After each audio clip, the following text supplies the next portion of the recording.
Paramashivoham.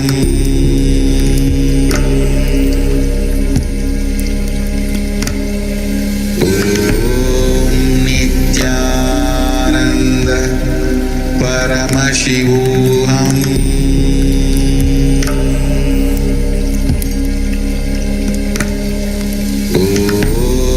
Nithyananda Paramashivoham.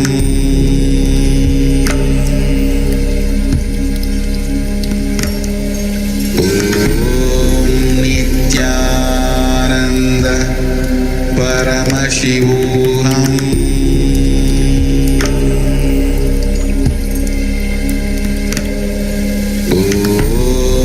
Nithyananda Paramashivoham.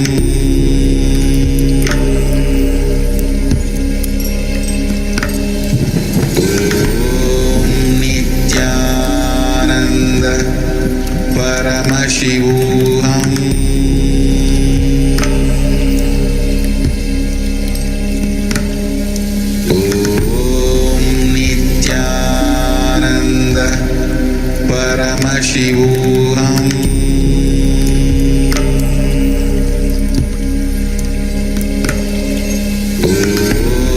Nithyananda Paramashivoham. Nithyananda Paramashivoham.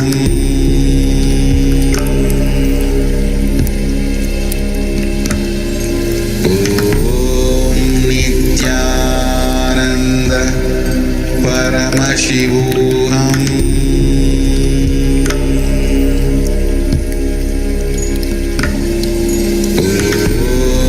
Nithyananda Paramashivoham.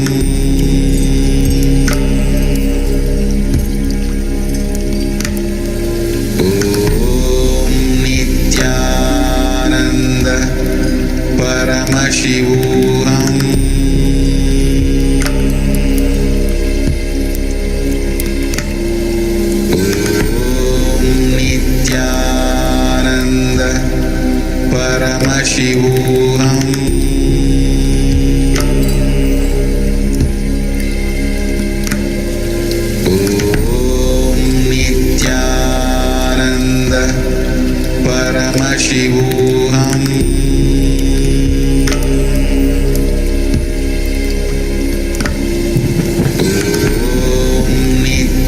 Nithyananda Paramashivoham.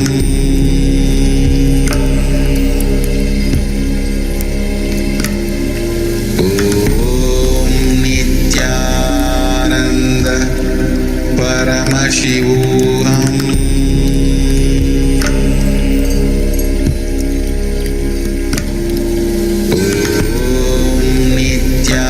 Nithyananda Paramashivoham.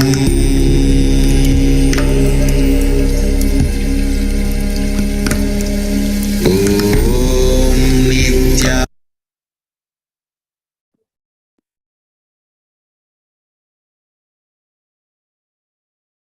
Yes, Nityanandam. So with this, we'll continue with our sessions. So let us sit straight with the head, neck, and spine in our straight line, connecting with Swamiji in our third eye, remembering Swamiji in our third eye, and chanting the Sadguru Vandanam, inviting Swamiji's grace and his divine presence for the session. Nithyanandam Paramasukhadam Kevalam Jnanamurtim Dvandvatitam Gagana Sadrusham Tattvamasya Ekam Nityam Vimalamachalam Sarvadi Sakshi Bhutam Bhavatitam Trigunarahitam Sadgurum Tam Namami. Yes, so this session is about intensity. Before we move to this session, just a quick security reminder from KAILASA's National Security Agency that no audio, video recording is permitted throughout the sessions. Please be on mute and be on the camera throughout the session. If at all you need to step out in any unavoidable situation only, please inform the digital security officer or the concerned acharya. So with this, let us look into and start our session on intensity. So Bhagavan will be revealing the secret about the intensity.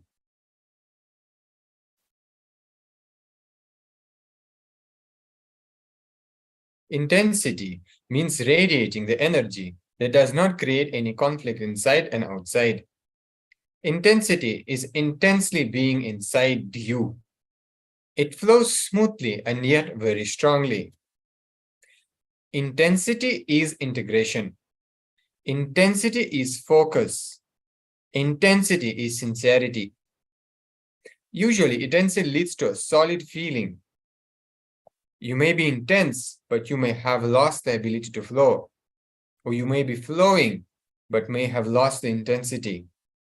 We always think if it is flowing smoothly like a river, it will not have intensity. And if it is intense like a stone, it will not be flowing freely.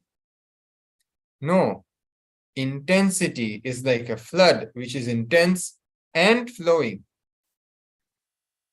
Being is intensity.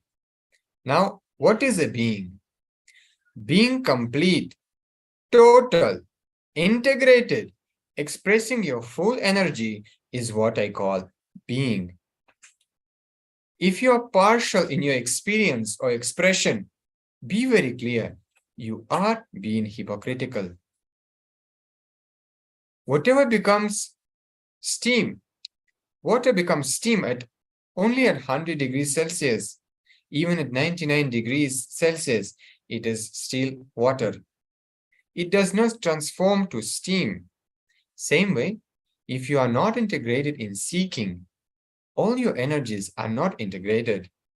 The total transformation cannot happen. Intensity is independent of the nature of the work. Intensity does not depend on the nature of the work or action. It can be as complex as running $1 billion company or as simple as cleaning the floor. It is not what that is important, but how that is important. If you can do what you are doing with a totality and intensity, that you are completely lost in the action, you have caught the thread of intensity. The moment you are lost in the action, you become like a flute on the lips of existence itself. The air that goes into the flute comes out as music because you become a channel for the energy of existence to flow through you. Be total and intense. That is all that is needed for the arrow to hit the target, whatever it may be. An interest can be lost, but never the intensity. Interest comes from the mind. Intensity comes from the being. After a while, maybe short or long, you get fed up with your own interest. With intensity, it is a thirst of your being. It transcends the rationale. It transcends rationale of your logic. Intensity is a call from deep within. When your whole being is burning with a single intense desire to realize the ultimate, you will simply absorb the master's instructions. The magic of transformation is bound to happen. Only then will you be open to receive him. Till then, it is just an interest. Be intense in whatever you do. Tantra, the mystical science of meditation techniques, says that to know the truth, one needs only one condition: intensity. Be total in what you are, what you do. Live intensely in the moment and taste the real life. Otherwise, you are not living. You are just waiting for death. The Tamil classic Periya Puranam describes the stories of Nayanmars, the ardent devotees of Lord Shiva. There are so many instances of the devotees realizing the ultimate by simple activities like making garland for the Lord. An example is Gananatha Nayanar, a devotee of the Lord who engaged in a simple service like plucking flowers for worship, making garlands for the Lord, sweeping and washing the floor of the temple, and keeping the lamps in the temple burning. Just this simple life led him to reaching the ultimate and brought him his name, Gananatha, meaning the chief of the Ganas, attendants of Lord Shiva. Your intensity is the only thing that decides when your object of seeking will happen. If the intensity is total, it will happen that moment. If the intensity is not integrated and total, it will take more time because the intensity has to gain strength in that time. If you are intense enough, it does not need time to reach the ultimate. Where you are, who are you is irrelevant. You can reach here and now. Intense, innocent in a space. When you live the master's body language, you live enlightenment. Whenever any thought came into my inner space, whether it was related to clothes or food or anything, the first thing I would think was, how will Annamalai Swami will behave? Naturally, he won't have any desire, then forget about it. Intensity, the ultimate technique. Be intense in whatever you do, whether you eat, sing, dance, pray, or work. Be completely into that in the moment. Intensity is enlightenment. As of now, some part of you is intense while some part of you is lazy. Being 100% intense is enlightenment. Intensity is a strong intention to wake up, a strong intention for fulfillment, for living enlightenment, for eternal bliss. The only gap between you and enlightenment is intensity. Meditation techniques to be intense. This is a very powerful technique from the Shiva Sutras. The aphorism or sutra says, dive into the infinite void where you are no more moving beyond the senses into Shiva consciousness. This technique is called the Shanmukhi Mudra. As it will be difficult to maintain this posture for a long time, you may sit on the ground and support your hands on the chair to maintain comfort. You can put a chair in front of you and turn it facing towards your side to support your hand. Alternatively, you may sit in a chair and support your hands using the chair in front of you. By supporting your hands on the chair, you will avoid shoulder ache. Instructions. If you wear spectacles, remove them. Place your fingers as follows. Thumbs pressing down on the short ear lobes till you hear a humming sound. Index fingers lightly on both the eyes. Middle fingers on the bridge of nose. Ring fingers lightly under nostrils. Little fingers on lips. For the next 21 minutes, follow the steps given below. Close the nose partially. Just reduce the prana flow. When your mind settles down by itself, the prana flow will reduce. Be in Shanmukhi Mudra and inhale and exhale as slowly as possible and as deeply as possible. Keep your mouth shut tightly. Visualize that both your eyeballs have become stones and let them not move. So this is with how the mudra looks. So we're closing our eyes, ears, nose, and the mouth.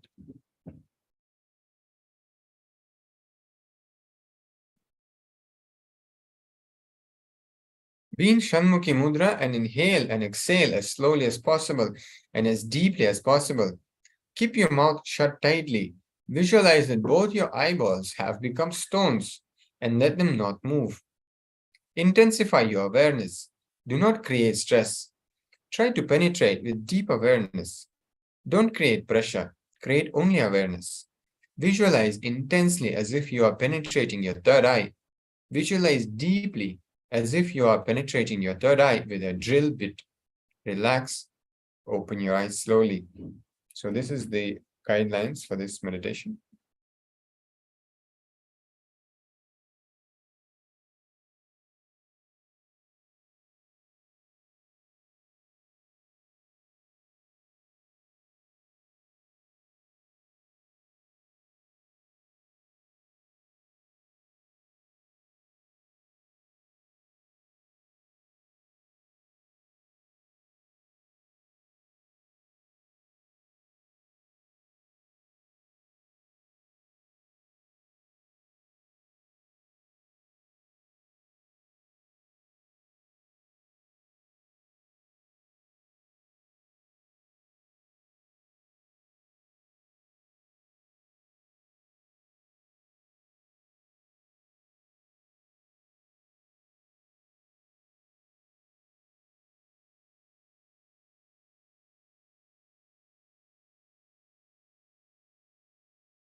Yes, so now let us listen from the Supreme Pontiff himself about the intensity.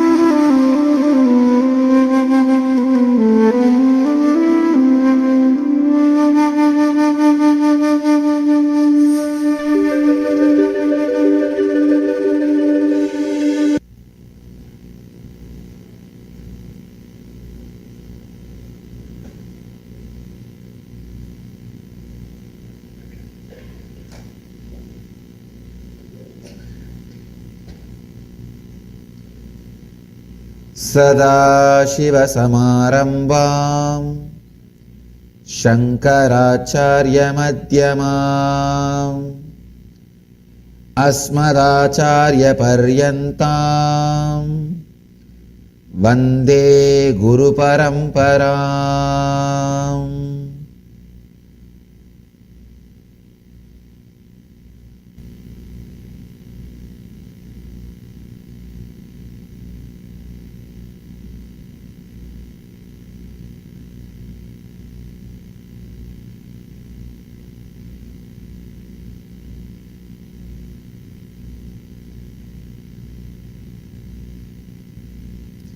I welcome you all with my love and respects.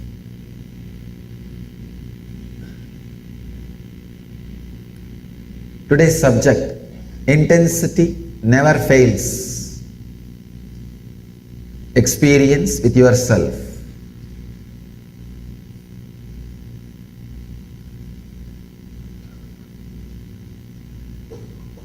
The 21st and 22nd Sutra of Patanjali talks about intensity.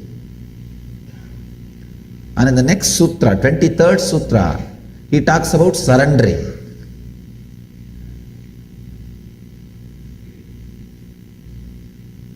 First,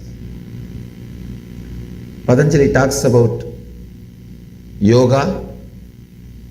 Then he explains about different samadhis, samprajñāta samadhi, the samadhi which happens to you when you are lost in one form. All other things are disappeared except one form. Then second, he teaches about asamprajñāta samadhi. Even that one form is lost. And even that form is not there. Then he speaks about the methods, the qualities which can make you experience that samadhi, asamprajñāta samadhi. Then Patanjali speaks about, now he is speaking about intensity. I can say the way in which, let me tell you my own experience, how I had enlightenment. Even Buddha, when he was just intense, when he was just filled with passion, not with patience, he tried, nothing happened. Suddenly at one moment, he relaxed. The passions joined the passion and he became enlightened. When he understood he is not alone pulling, he relaxed and he just tried. If you think you are alone, you would not even try. Or the idea it is difficult will not let you move, let you use your muscles to its peak potential, will not let you experiment or experience your peak. Let me tell you my own experience.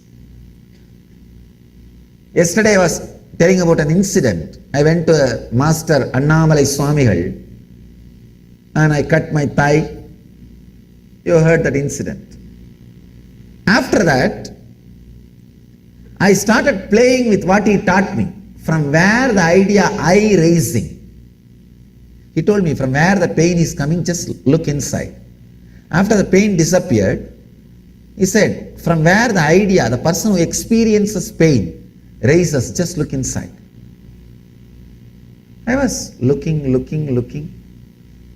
very deeply and intensely. Maybe I can say 2 years or 1.5 years. I was playing continuously with the technique, sometimes very seriously, very passionately.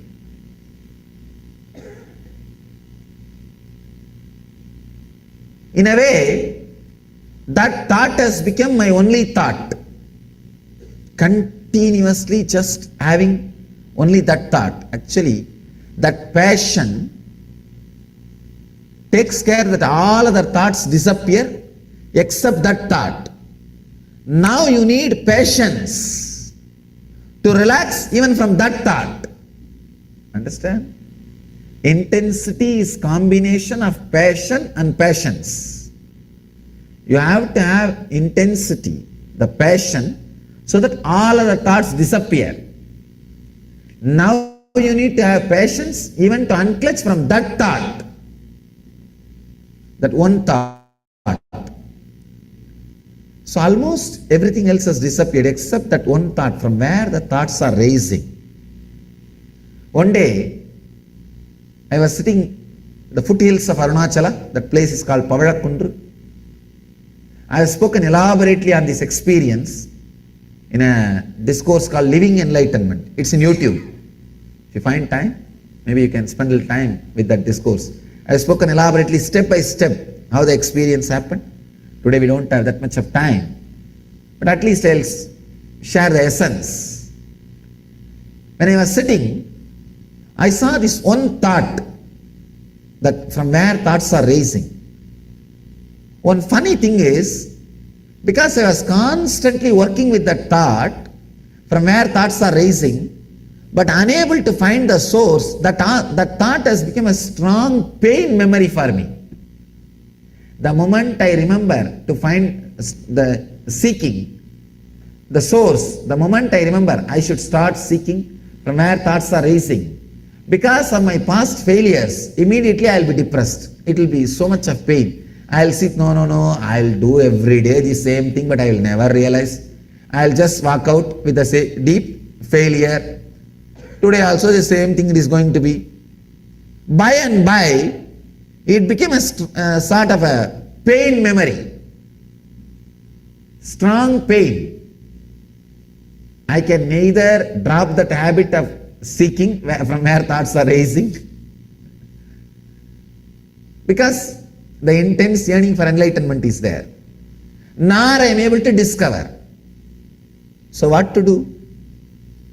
It's like almost married.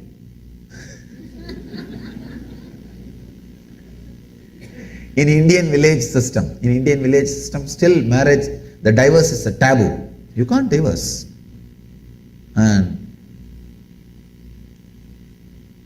funny thing, in Sanskrit, we don't have a right word for divorce because the concept did not exist. The Vedic marriage, you commit till the fire is there in your stomach, means still you are alive. Anyhow, it's almost like a marriage. You can't escape. You can't escape. It is there.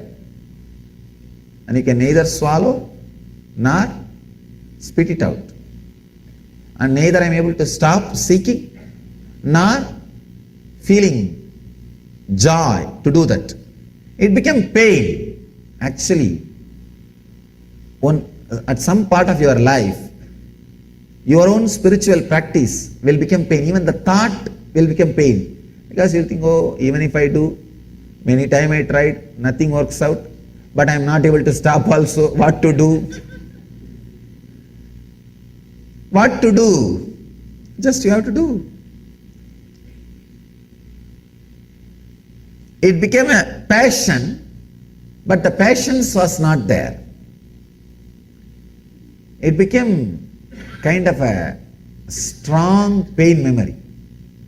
So I was sitting at the foothills of Arunachala. It was a full moon day, Vaigasi month, exactly 1 month from tomorrow. Tomorrow is Purnima, tomorrow is Chitra Purnima, and Vaigasi Purnima, the next month, Purnima. Evening, it was a beautiful time. I enjoy nature always, even now. Hill, water body, means ocean or river, is my favorite place. If I know in that city, ocean is there, at least once a day, I'll spend a little time with the ocean or with hills. It's my life. It's my passion. So I was just sitting with open eyes. Sun was setting, moon was rising. I was not even meditating. Usually I'll have only two thoughts. One, the thought, who am I should find out. The other, the thought, even if I seek, I am not going to achieve. That pain. Only these two thoughts will be jumping. Binary code like a 0, 1, 0, 1, 0, 1, 0, 1. Only these two will be there. And both are the same source. Suddenly, I don't know how it happened. Both the thoughts, the passion lost its power over me because of the deep passions I experienced, a deep relaxation I experienced in that evening moon, when the moon was rising. The deep passions I experienced, the deep passive feeling I experienced, the relaxed feeling I experienced, the settled feeling I experienced. It's like in Indian villages I have seen, they will use a big bamboo stick to burn dead bodies. After they burn everything is burnt, they will throw that stick also into the same fire. Same way, I used this one thought, who am I, to seek the source of the thought, to burn all other thoughts. Now, this thought needs to be burnt. This stick is there in my hand, giving me suffering and pain. Not getting down, not coming down. There is a beautiful story of Brahma Kapal. Shiva removed the head of Brahma, one head, because Brahma was very egoistic. He was very egoistic. He removed one head of Brahma. It's a very mythological, beautiful description. In our tradition we say Brahma is able to see in all four directions and up. Fifth head, he had 4 heads, 4 directions, and 1 head towards up, above. It means he had the ability to see all 360 degrees, this side and this side. means a pure consciousness. But for some reason, when he became egoistic, the ability to see this side 360 degree lost, means he lost enlightenment. That is what is meant by the word Shiva removed the one head. But the funny story, very nice story, very deep meaning. The story says that head got in Shiva's hand. Shiva's hand. And whatever is put in that head, that kapal, that eats it away. So nothing was left for Shiva. Same way,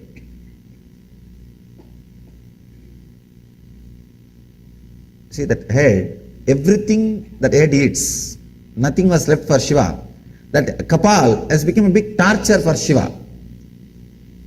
Same way, all the other thoughts were burnt, eaten by this one thought. But this one thought is not leaving me. It became a big torture. But somehow, when that patience, I can say in a way I got completely fed up with this whole thing. Seeking and unable to find with this whole thing. So I just sat in that moonlight, moon rising. For a few seconds, my being forgot to seek, forgot to create the thought, the passion of seeking. It just entered the space of passions. Suddenly, at that moment, clicked. Something clicked.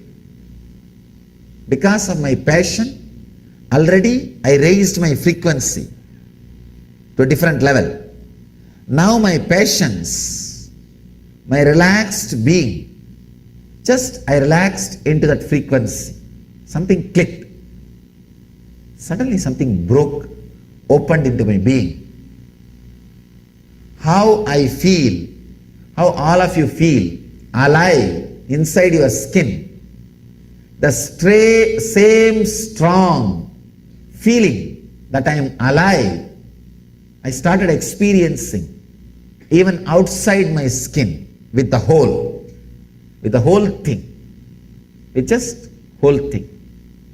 The tree, plant, hill, stones, the earth and the sky, with everything.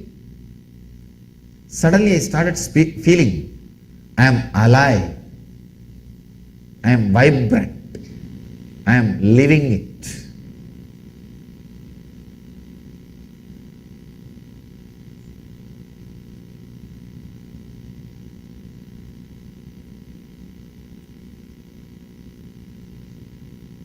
As long as that passion and passions was there inside me, the intensity, that experience stayed.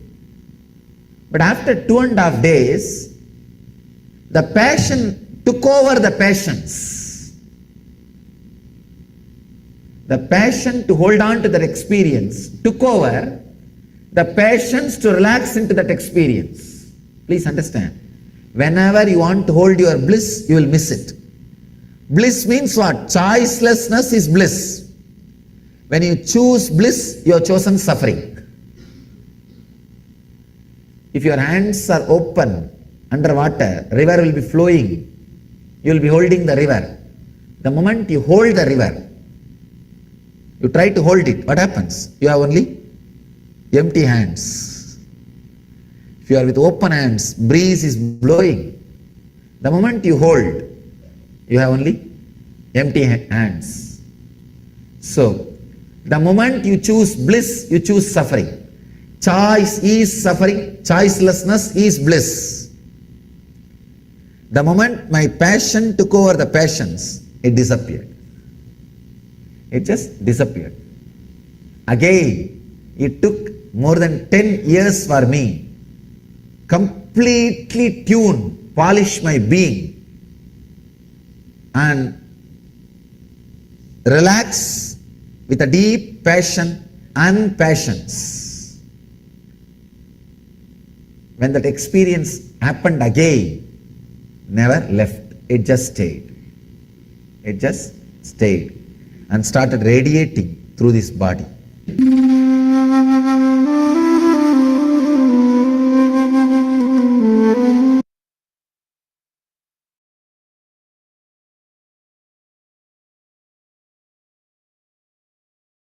Yes, so after watching such a beautiful satsang from Swamiji on how he experienced that oneness space, the awakened state of consciousness, let us spend a few minutes doing the manana, which means the internalization exercise. We can try to cognize and internalize what was revealed to us through this session for next 10 minutes, questioning your own self-doubts and analyzing the truth. And you can invite and you can share this experience on SPH Nithyananda Paramashivam Facebook page and invite your friends on Facebook for this Vakyartha Sadas and engage with them in the comment section in Vakyartha Sadas. You can head to the events section and participate in Vakyartha Sadas there. So let us do this sincerely for next 10 minutes.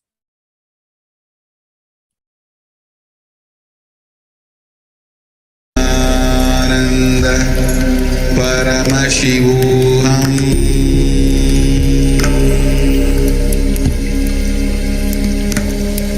Om Nithyananda Paramashivoham.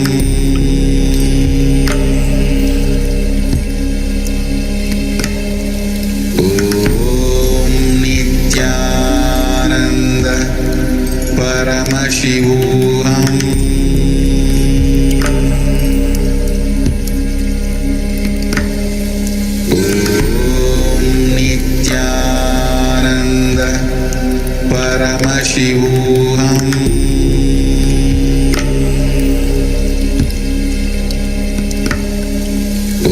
Om Nithyananda Paramashivoham. Paramashivoham.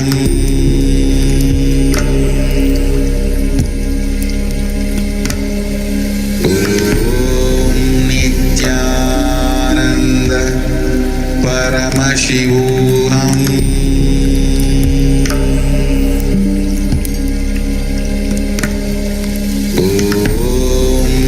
Nithyananda Paramashivoham.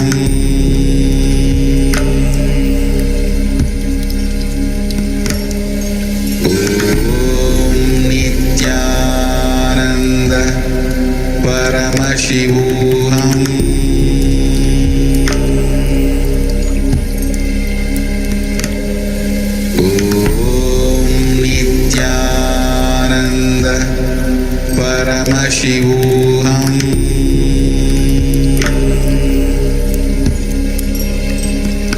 Om Nithyananda Paramashivoham.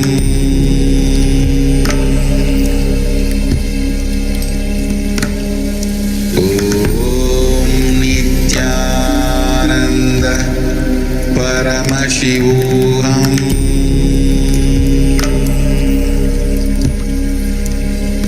Om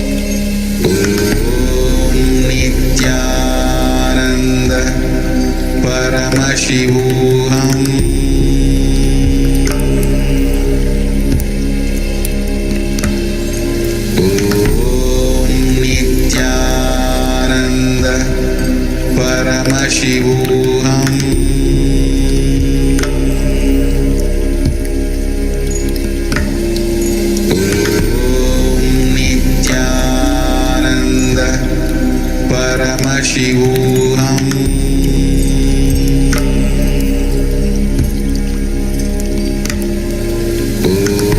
Om Nithyananda Paramashivoham.